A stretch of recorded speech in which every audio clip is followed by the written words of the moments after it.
c'est le 9e ASKIP et donc j'ai choisi forcément un sujet sur la jeunesse.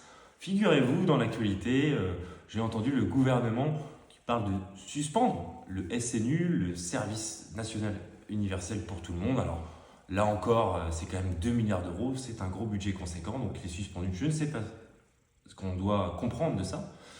Mis à part que le gadget en fait est pas si mal et pas assez exploité par le gouvernement, ou tout simplement parce que la jeunesse n'en veut pas. C'est peut-être pour ça aussi, hein, vous savez, des fois il faut mieux remballer. Et puis aussi pour vous dire qu'on a entendu parler d'une revalorisation de bourse de 500 millions d'euros, donc une enveloppe supplémentaire qui serait programmée pour la rentrée scolaire de 2023. Bon, là encore c'est pareil, ça reste très ambigu. Le gouvernement est resté sourd depuis des années sur ces questions-là, des années.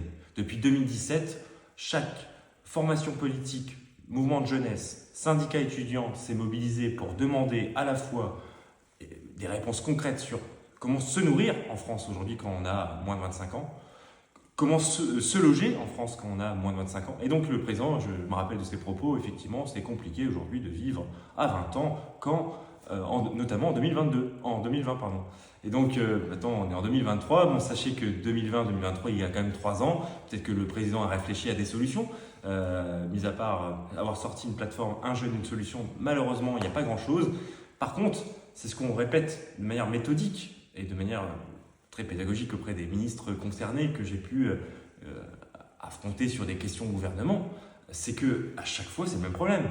Ils pensent que la réponse politique pour un jeune français, c'est un emploi. Eh bien non, en fait, c'est la finalité qu'on pourrait avoir. C'est effectivement un emploi, l'insertion professionnelle. Sauf qu'il y a plusieurs étapes avant, il ne faut pas l'oublier. Il y a la question de se nourrir, se loger et pouvoir se déplacer. Et ensuite, à partir de ce triptyque-là, une fois qu'on a ces 3 réponses, eh bien, concrètement, oui, on peut se former et s'insérer professionnellement.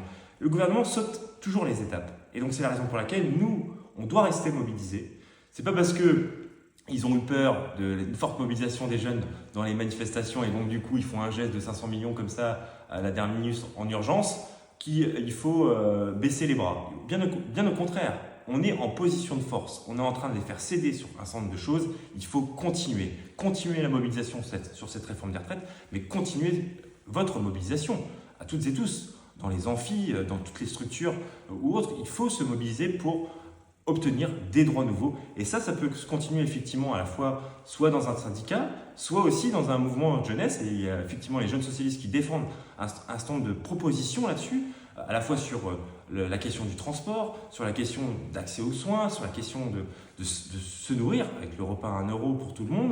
Donc voilà, il y a tout ça, ce sont des enjeux majeurs pour vivre mieux. Et oui, le but du jeu de la politique, c'est quand même de changer la vie des gens et donc changer votre vie en vous engageant à la fois dans les cortèges et dans les mouvements de jeunesse. Et bon congrès pour les jeunes socialistes donc ce week-end.